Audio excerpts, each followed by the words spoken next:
C'est plutôt pas mal. Bon, écoute, cette semaine, on va voir un petit peu le temps réel, parce qu'en fait, j'ai pas la force, tu vois, de monter une super vidéo. D'ailleurs, je vais t'expliquer un peu pourquoi je suis un peu out. C'est moralement psychologique.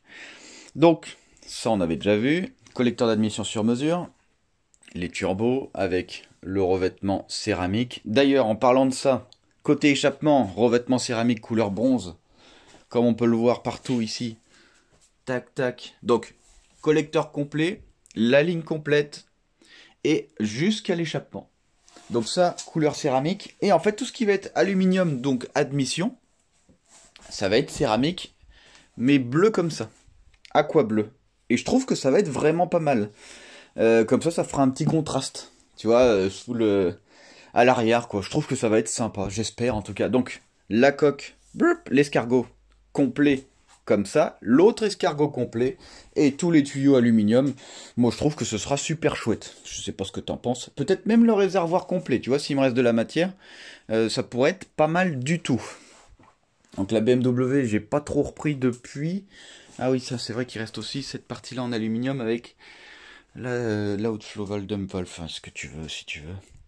Niveau moteur, on a tout. Niveau peinture, merci une fois de plus pour la peinture. Je vais essayer de l'attaquer dans un mois. Ouais, parce que j'ai des choses à faire avant. J'ai des choses à faire avant. Niveau moteur, on est pas mal. Niveau transmission, on a déjà ce qu'il faut. Niveau moteur, on va y retourner juste après. Radiateur, on est bon. Embrayage, on est bon. Interne moteur, on n'est pas trop mal. Donc tu vois, je pense que ça pourrait être sympa de faire une admission côté couleur, pareil, hein, comme ça. Et avec forcément l'échappement qui est déjà fait, bronze. Donc là, on est pas mal. Écoute, on va aller passer ailleurs. Okay, ici, tu vois, c'est un peu trop bien rangé pour rester là comme... Ah, d'accord. Donc là, c'est pareil. Alors, donc là, ici, niveau culasse. Forcément, on est passé sur goujon. Donc, eh ben, il faut augmenter le diamètre. Parce qu'on a augmenté le diamètre de l'autre. Donc j'ai acheté un forêt spécial. Tiens, d'ailleurs, j'ai un truc à te dire super important. Tu vois, quand tu ranges tes affaires et que tu les retrouves pas parce que tu les as rangées. Non mais écoute, non parce que moi ça m'arrive. Tu vois, là je l'ai bien, on est d'accord. Là il est parfaitement rangé à son emplacement. J'ai mis 1 heure à le retrouver. Voilà, conclusion, range jamais rien, ça sert à rien. C'est nul, voilà. Ne fais pas ça, ça sert à rien. On a toujours notre fraiseuse qui marche très bien. On peut toujours faire du matos dessus. Ah super, la pompe à huile justement. Je vais peut-être changer le truc. Il y en a, ils m'ont parlé d'une pompe à huile électrique. Alors, je savais pas que ça existait en soi. Je me doutais que ça pouvait exister, mais je savais pas que ça existait réellement. Peut-être que ça pourrait être pas mal. L'avantage, c'est qu'en fait, le gros inconvénient, je t'avais parlé des pompes comme ça en engrenage. Tu vois, par exemple, sur les RB28. Les RB26, pardon, de Skyline GTR 34, 32, enfin bref, ce sont les mêmes types de pompes. Les pompes tournent très haut dans les tours, sauf que le gros point faible de ces moteurs, c'est justement cette pompe-là.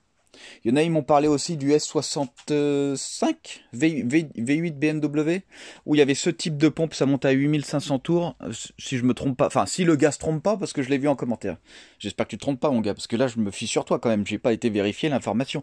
Ce serait le même type de pompe je sais pas. Mais en tout cas, tu vois, ce type de pompe est assez très limité. Alors, sur les RB26, il y a des versions renforcées qui peuvent s'acheter. Les 2 engrenages, là, t'en as pour 500 balles.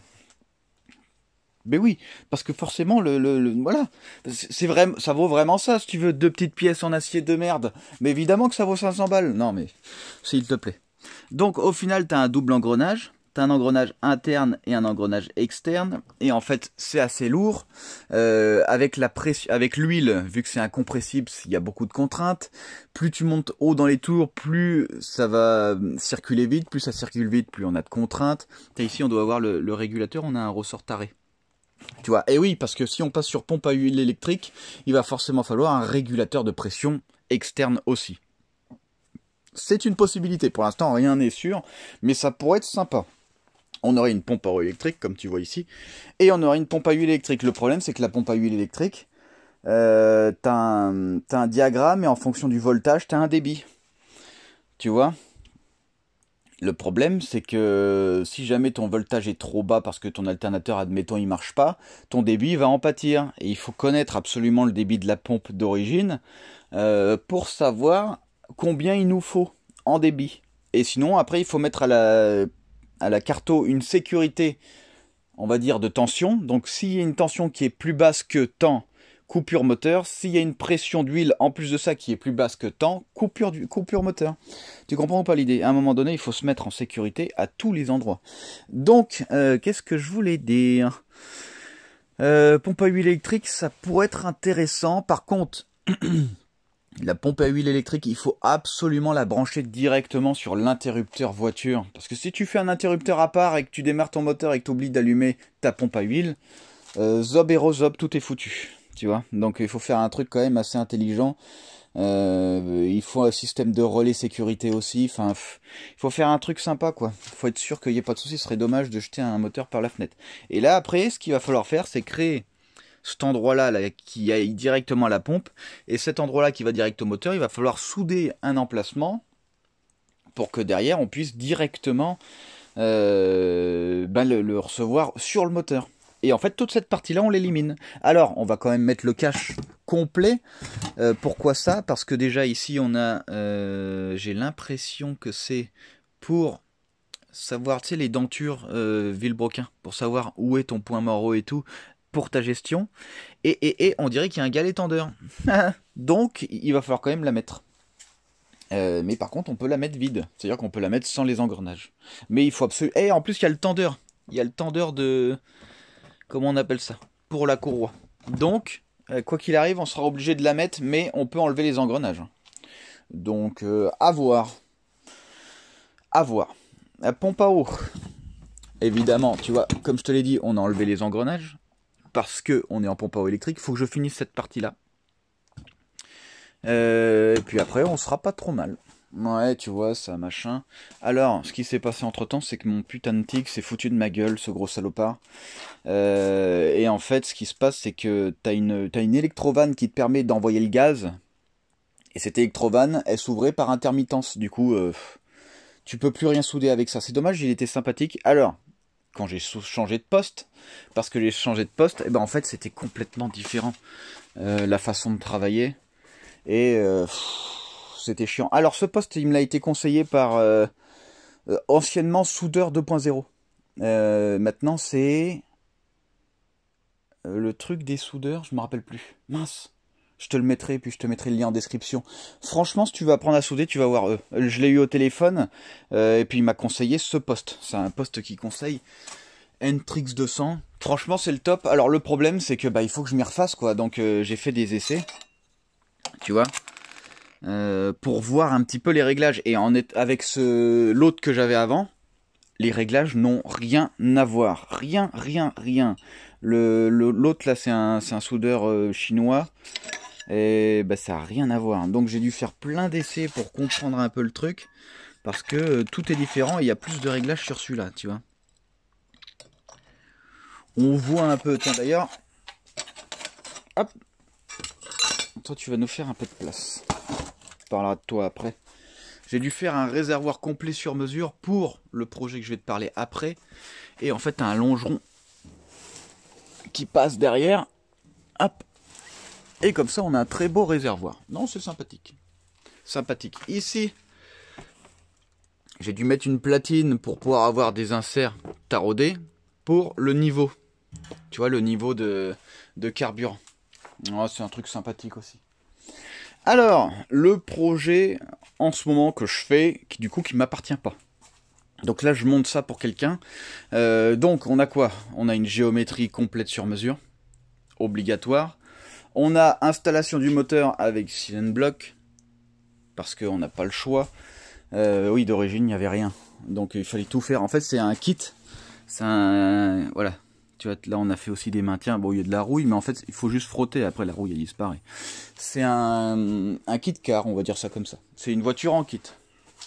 Sauf qu'en fait, tout ce qui m'avait filé, ça a vieilli avec le temps. Les vieilles triangulations. il n'y avait pas les rotules, il n'y avait pas les emplacements, il n'y avait pas ci, il n'y avait pas ça, il y avait des manques. Il y avait trop de manques pour pouvoir réutiliser ce qu'il y avait avant. Donc j'ai préféré refaire complètement les géométries, et surtout, en fait, ils voulaient mettre des jantes bien spécifiques. Sauf que quand tu veux mettre des jantes bien spécifiques et que tu as des fusées qui correspondent pas aux jantes, il faut laisser un espace, tu vois, pour pouvoir mettre une cale. Alors, en fait, si tu veux, ce qui se passe, c'est que quand, par exemple, ici, tu as du 5 x 130 et que tu veux du 5 x 115, forcément, il va falloir passer par un adaptateur. Donc, l'adaptateur, hein, c'est pas compliqué. Est-ce que j'en ai déjà installé, mais je sais pas si j'en ai. Pour essayer un peu de te montrer l'histoire de dingue. J'en ai pas. Non. Ah, bah tiens, je vais te donner ça comme exemple. Même si c'est pas du tout ça. Comme ça, tu vas comprendre. Donc, tu vois, en gros, si tu veux, c'est une plaque en aluminium. Tu as 5 trous pour le visser au moyeu. Et tu as 5 autres trous taraudés. Enfin, taraudés, il y a des inserts en acier, hein, parce que l'aluminium, ça se déchire. Pour venir mettre ta nouvelle jante. Et en fait, ce qu'il y a, c'est que il faut que ça fasse une certaine épaisseur. Tu vois, ça peut pas faire l'épaisseur que je te montre maintenant. Il faut que ça fasse au moins 3 fois ça, quoi. Minimum. Sauf que quand tu commences à en mettre beaucoup, il faut prendre en compte la largeur de la jante avec la carrosserie. Donc les triangles, il a fallu les faire plus courts que ceux qui étaient de base. Et du coup, on a quand même des contraintes techniques, comme tu vois ce triangle supérieur d'ailleurs que je dois absolument renforcer. Sauf qu'en fait, j'ai presque pas de place. Et le maintien est très loin parce que je suis obligé de le faire loin. Donc, tu vois, c'est quand même assez compliqué, quoi. Donc il faut se débrouiller. Mais sinon, c'est pas mal. Alors, vu que j'avais des... comment on appelle ça, des combinés Max Spinning Rod, parce que ça c'est vraiment bien. L'avantage de ça, c'est que c'est pas très cher. En plus de ça, réglable de hauteur, réglable de dureté. Ça, c'est le top. Clairement, c'est le top. Et en plus de ça, vu que j'ai beaucoup de combinés comme ça, on peut changer les ressorts, hein. Il y a plusieurs duretés de ressorts. Alors, je sais pas si c'est marqué dessus. Oui, tu vois, ah voilà, c'est à l'envers. Je me disais aussi, c'était cool. 14, donc là on est à 14 kg par millimètre. Ça veut dire que chaque millimètre d'écrasement du ressort, il faut mettre 14 kg dessus. En gros, pour descendre d'un centimètre, il faut mettre 240 kg. Simple comme calcul, non? Sauf qu'il faut prendre en compte le déport par rapport à la jante, machin, par rapport à l'axe, tu vois, il y a tout un calcul machin. Sauf que ce calcul-là, il est super chiant, et c'est bien plus simple d'avoir des ressorts réglables plutôt que de faire un calcul complètement chiant, alors qu'en fait, j'ai même pas le total de tous les trucs. C'est pour ça que d'ailleurs, je monte la plupart du temps sur des combinés filetés réglage de hauteur, réglage de dureté, avec échange de ressorts dans le pire des cas. Et voilà, c'est le top. C'est le top. Alors, qu'est-ce qu'il nous reste à faire là-dessus ? Hop, je sais pas si t'as vu, mais tringlerie sur mesure, obligatoire. Donc la tringlerie, ça je l'ai expliqué sur TikTok, je vais essayer de te l'expliquer maintenant. Il faut faire des renvois parce qu'on passe sur ce truc-là. Alors ce truc-là c'est le même que sur la 205, oui, parce que je l'aime bien. Il y en a, ils vont dire, oh c'est chinois, c'est pas bien, machin truc, c'est de la merde. Non, c'est vraiment bien, c'est vraiment sympa. Visuellement, c'est pas mal. Ça marche très bien. Il n'y a absolument aucun problème. Le seul truc que j'avais eu sur la 205, c'est que vu qu'elle a vécu dans une serre, c'est ça le vrai problème. Tu vois le caoutchouc ici. D'ailleurs, ils ont fait une amélioration. Parce qu'avant, c'était caoutchouc. Maintenant, j'ai l'impression que c'est téflon, le truc. Tu vois, le truc blanc. Et en fait avec la chaleur, tu vois, il y a une distorsion de la matière qui fait que le truc est tombé. Juste ça, mais c'est tout. Il s'est rien passé de plus. Donc tu vois, au final, c'est pas si mal. Donc, comme on peut le constater quand on va dans ce sens, on tire ou on pousse. Quand on va dans ce sens, on tire ou on pousse. Du coup, il faut créer une séquence ici qui fait que ça corresponde parfaitement à ce qu'on a besoin ici. C'est pas compliqué. Alors, par contre, comment on fait pour savoir, tu vois, quoi et quoi? Quelle vitesse et où? Parce qu'en fait, quand je l'ai déposé, j'ai pas regardé mes vitesses. Donc très simple, hein. Celui-là, il revient. Donc ça veut dire que celui-là, on est sur le gauche, droite. Très simple. Ensuite, c'est pas compliqué. T'enclenches tes vitesses. Donc là, on sait que c'est soit 3, soit 4.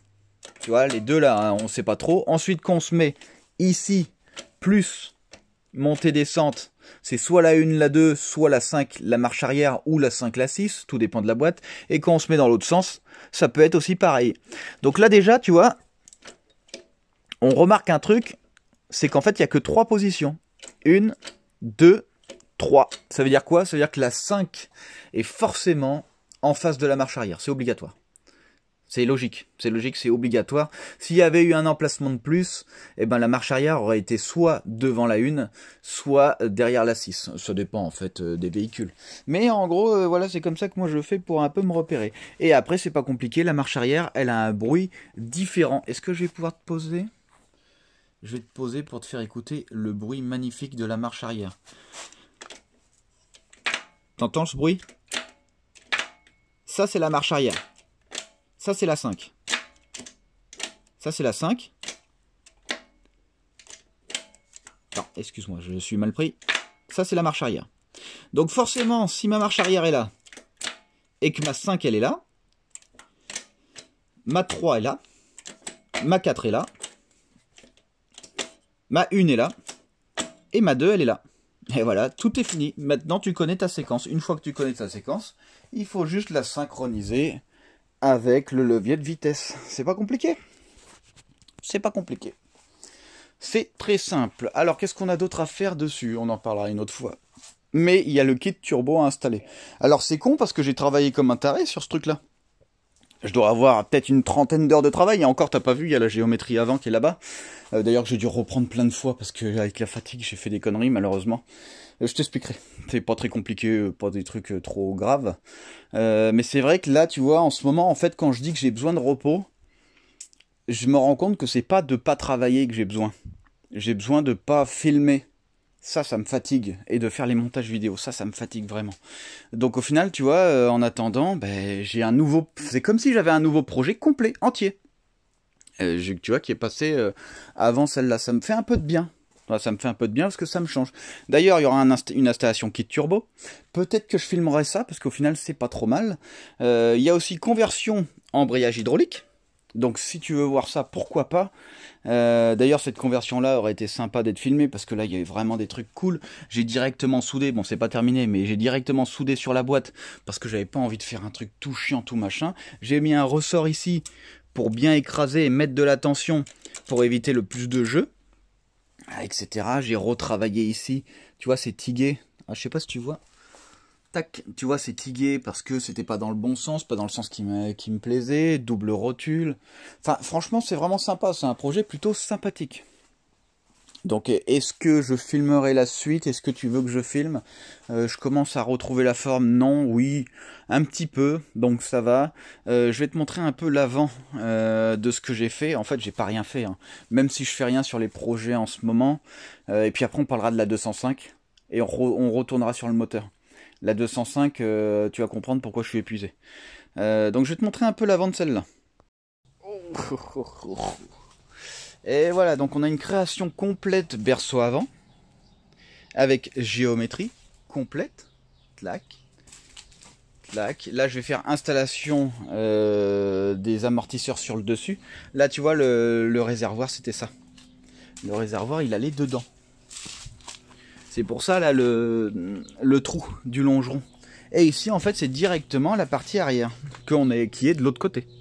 Ouais, t'as vu, j'ai pris une serre, je l'ai foutu là. Comme ça en fait je peux travailler. Non, parce que travailler là-dedans, mec, c'est mort, tu décèdes. C'est pour ça que d'ailleurs je me suis trompé. Alors quand je t'ai dit que j'avais fait une connerie, c'était une connerie du style le berceau je l'avais parfaitement fait. Sauf qu'au moment de l'installation, je l'ai mis à l'envers. Ce qui fait que les triangles bas était pas plus long que les triangles hauts, donc on avait une variation d'angle de carrossage avant qui était mauvaise, donc bah ça allait pas du tout. Et en fait ce que j'ai fait c'est qu'hier je l'ai remis à l'endroit et j'ai retravaillé mes triangles. Voilà, et là c'est bon, c'est le top. Maintenant il faut replacer la crémaillère de direction que j'avais faite. Ici on a une barre spécialement conçue pour, faut refaire les têtes d'amortisseur en fonction d'une hauteur de roue. Donc ça va être plutôt sympa. Ici, j'ai fait une colonne de direction. Il a fallu que je la réadapte sur mesure. Tu vois, hop. Je sais pas si tu vois, mais ça c'est pas vraiment d'origine. Donc ici, tu vois, j'ai remis un un roulement parce que d'origine c'est un truc téflon tout pourri. J'ai tigué ça et c'est le top. Et après il n'y aura plus qu'à l'adapter ici. Clac. C'est pas compliqué. Il y a un pédalier aussi qui ira là. Donc c'est un pédalier compétition que j'ai l'habitude d'utiliser. Hein. C'est vraiment bien. Là ici il manquera encore de percer pour faire des maintiens. Alors franchement c'est top. Franchement c'est sympa, c'est sympa. Tu vois c'est con parce que j'avais fait... Là il faut juste retravailler, hein. Je vais juste retravailler ça. Ici j'avais déjà soudé la partie avant pour le capot. Le capot était déjà en place. Sauf qu'en fait vu que j'ai mis mon berceau à l'envers, il a fallu que je rechange. Le problème c'est que quand tu es dans une serre et qu'il fait... dehors il fait 18 et qu'à l'intérieur il fait 45, tu peux pas rester plus de 10 secondes. Parce qu'en fait tu sues comme un gros lard, tu vois. Comme un mec qui a fait un marathon de 87 km. Donc forcément c'est pas très marrant quoi. Et pour bosser c'est très compliqué. Là tu vois, là c'était, j'ai mis de côté mes dimensions de triangle, etc. Bref. Donc ça c'est cool. On va passer à la 205 un peu. Donc tu vois ce projet, c'est con, mais si j'avais filmé tout ce que j'ai fait, j'aurais eu 7, 8 épisodes. Enfin bref, il y avait plein de trucs encore. Donc au final, et encore là je te montre rien aujourd'hui, mais il y a encore 4 ou 5 épisodes de la BMW. Enfin bref, tu vois, donc je travaille largement assez pour qu'il y ait largement assez de contenu. Mais bon, j'ai un peu un manque de force mentale en ce moment. Donc c'est pas mal. Maintenant on va aller regarder un petit peu la 205 et je vais t'expliquer un peu l'histoire du problème.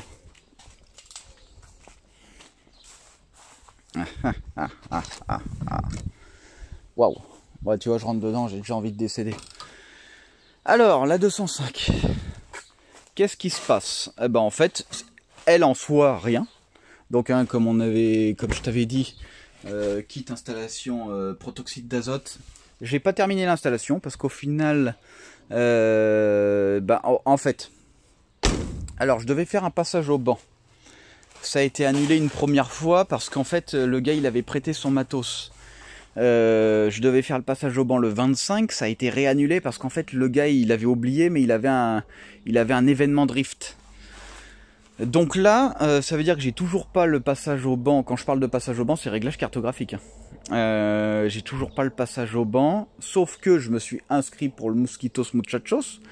Mais ce qu'il y a, c'est que si jamais j'ai pas de passage au banc avant le Mosquitos, adios. Tu comprends l'idée? Donc c'est dommage, mais voilà. Tiens d'ailleurs, le 21 j'avais circuit. Bon, avec une voiture pas réglée, c'est pas la peine. En plus de ça, j'avais pas envie, pour de vrai, hein, j'avais vraiment pas envie. Alors c'est con parce qu'en plus c'était avec un gars que j'aime super bien. C'était avec Benjamin Workshop, il m'avait invité. Franchement, je voulais trop venir, mais morale à zéro. Et en plus, j'avais pas le budget pour me déplacer. Donc, morale à zéro, pas de budget pour se déplacer. Et en plus de ça, pas réglé. Donc, qu'est-ce que tu veux qu'on fasse? C'est compliqué après.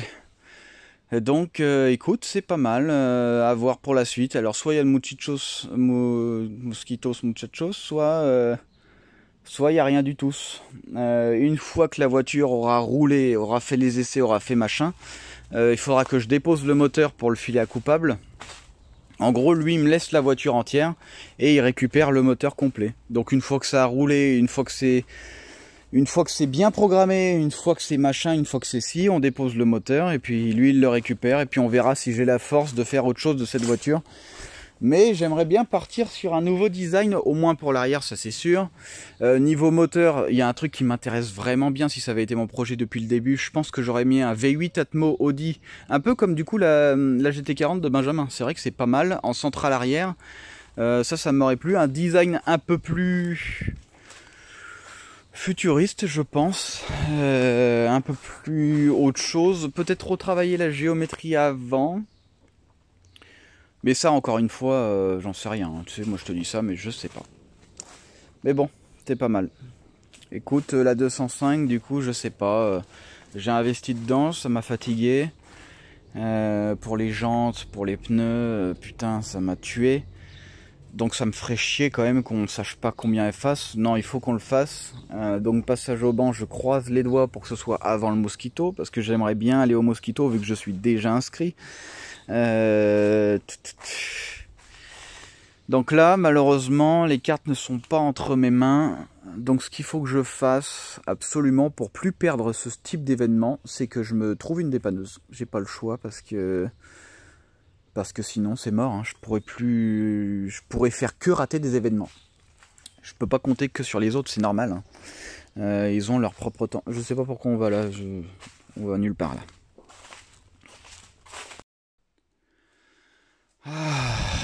Niveau BMW, qu'est-ce qu'il nous reste? Pas grand chose, hein. En fait, c'est à deux doigts de la fin, mais il faut que j'ai vraiment envie pour faire quelque chose qui me plaise. Là, pour l'instant, j'ai pas encore assez envie.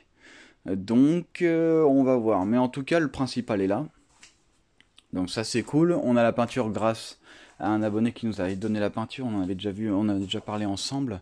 Merci encore une fois de plus. Il reste pas trop de trucs à faire. Là, je pense qu'à mon avis, dès que je reprends, en 2 mois, c'est terminé. Niveau moteur, tu vois, je n'ai même pas touché moteur. La dernière fois, on avait vu ça aussi.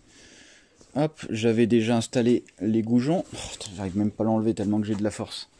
J'avais déjà installé les goujons de taille supérieure avec l'hélicoil. Les pistons forgés sont déjà dedans. Tout ça c'est fait, j'ai les culasses, je sais pas encore, mais peut-être que je passerai en soupape Inconel sur mesure pour le côté échappement, parce que ça peut craindre un peu. Ça, j'ai vu ça avec Street Motorsport. En fait, tu vois, les soupapes échappement sont les petites soupapes là. Peut-être les passer en catégorie supérieure. On avait aussi changé les ressorts parce que on a augmenté la levée avec les arbres à cam retaillés. D'ailleurs, je les ai reçus, les arbres à cam retaillés. Je pense qu'on en parlera la prochaine fois. Ou une fois d'après. Donc, tu vois, voilà. Les nouveaux ressorts, on voit tout de suite la différence de diamètre de spire. Et les anciens, voilà. Et là, tu vas me dire, oh, c'est bizarre, les petits ressorts, ils sont beaucoup plus courts, ça ira pas, machin truc. Non, non, c'est qu'il y a beaucoup plus de dureté par millimètre. Ça n'a rien à voir. Celui-là, regarde. Voilà, je le donne à un enfant de 3 ans et il fait la même chose, quoi, tu vois. Il l'écrase d'un rien. Tu vois, la mollité. Là, ici, mec... Ah, tu peux y aller, hein. Là, tu peux y aller. Et d'ailleurs, ça me faisait peur un peu, la dureté de ressort, parce que j'avais peur de l'arrachement de la soupape. Le problème des soupapes de ce moteur, c'est que ce sont des soupapes bicomposants. Eh oui. Soudure à friction, il me semble, de la soupape. Les conduits, il faut les terminer. Des culasses, tu vois, ils sont ragrandis côté admission. Côté échappement, il faut faire un lustrage. Non, côté échappement, c'est fait, il faut faire un lustrage. Côté admission, il faut juste un peu nettoyer. Une fois qu'on a fait ça, on peut installer les soupapes, sauf si on passe en Inconel. Une fois que c'est fait, il faut mettre les nouveaux arbres à cam. D'ailleurs, on fera un... Comment on appelle ça? On fera un diagramme pour comparer les anciens, vu que j'avais fait le diagramme complet, hein, des anciens arbres à cam, avec le nouveau, pour voir un petit peu la différence. Parce que là, les arbres à cam ont été que retaillés. Et en fait, on peut quand même gagner sur du retaillage. Alors, tu vas me dire comment on fait pour gagner en levée de soupape, en retaillant. Et ben en fait, il faut retailler à un endroit assez particulier. Mais oui, on peut le faire, effectivement. Donc, on n'est pas trop mal. Écoute, ouais. Il me manque juste de la force. Et ça repart. Ouais, de toute façon, il faut absolument que je fasse ce projet-là avant. Il faut que je le termine. D'ailleurs, il est pas loin d'être terminé. On est quoi? On n'est pas encore début juin. Je pense que fin juin, c'est terminé. Parce qu'il y a un kit turbo aussi à installer. Il y a une gestion cartographique sur mesure à faire. Circuit carburant complet sur mesure. Circuit frein complet sur mesure. Qu'est-ce qu'il y a d'autre? Géométrie, on est bon. Si, cardan, celui-là sur mesure à refaire. Il faut diminuer la dimension. Il est un peu trop long. Celui-là, il est parfait. Donc ça, c'est bon. Qu'est-ce qu'il nous reste d'autre? Refroidissement d'eau. Donc il va falloir installer un radiateur d'eau à l'avant. Et à part ça, pas grand chose quoi. Pas grand chose, on n'est pas trop mal. Donc c'est un V6 PRV 12 soupapes. C'est 170 chevaux d'origine. Avec le kit turbo, on va monter à 200, 250 sans rien modifier à l'intérieur du moteur. Juste avec un kit turbo d'ailleurs. C'est grâce à Max Pillingrod qu'on va avoir notre kit turbo complet. Échappement complet inox. Donc ça, on verra ça sur mesure. Et puis, on est pas mal. Et on sera pas mal. La conversion va être intéressante à faire. Conversion hydraulique, je l'avais déjà fait sur le prototype. Prototype Calibra d'ailleurs, c'est un de mes projets préférés. Prototype Calibra, c'est lui que j'ai pris presque le plus de plaisir. Et je suis en train d'hésiter. Tu vois, avec celle-là, je suis en train d'hésiter à faire quelque chose. Faire quelque chose de sympa qui me plairait, moi surtout. Parce que j'en ai marre un peu de... J'ai envie que ça me plaise quand même un peu, quoi. Donc écoute, on est pas mal. C'est vraiment cool. C'est un projet sympa. C'est un projet sympa que je n'ai pas du tout filmé. J'ai pas filmé une seule seconde. Hein. Pas du tout. Parce que la fatigue, parce que si, parce que ça. Mais peut-être qu'à partir de maintenant, on va pouvoir filmer quelques trucs, quoi. Quelques trucs. Donc là, il faut encore que je travaille le Tigalu pour pouvoir faire des trucs corrects. C'est con parce que je sais pas ce que j'ai. Je sais pas ce que j'ai. J'arrive pas à souder correctement. Là, tu vas me dire, bah si, il y a des trucs pas mal, mais je sais pas. Alors, est-ce que je prends pas assez de temps pour parfaitement nettoyer? Est-ce que je prends pas assez de temps pour si? Est-ce que je veux aller trop vite? Parce que je considère que le temps, c'est la chose la plus importante qui existe sur Terre. C'est la seule chose qui te garde en vie, si tu veux. À partir du moment où tu n'as plus de temps, c'est que tu es mort. Donc, est-ce qu'il faut que je me calme un peu et que je sois plus consciencieux, peut-être? Peut-être que c'est ça. Il faut ouais, je pense qu'il va falloir que je me calme un petit peu. Il faut que je me repose aussi. Mais oui, on verra. Je pense que je vais commencer à filmer un petit peu. Je pense que le kit turbo, ça pourrait être intéressant de voir ça pour vous. Et l'installation gestion cartographique, j'en ai déjà fait des vidéos dessus. On pourra toujours refaire. Il y a aussi l'installation carburant complet. Donc on vire le régulateur, on vire tout ça, on garde la rampe quand même. Et puis, je crois qu'on me fait des appels. Ouais. Quelqu'un me fait du mort, s'il y a quelqu'un en danger, faut que j'y aille. Allez, à plus les mecs. Et de ça, on en parlera un peu plus tard. Ce sera pas pour tout de suite, mais je pense d'ici quelques mois. Donc au final, ça va arriver plutôt vite.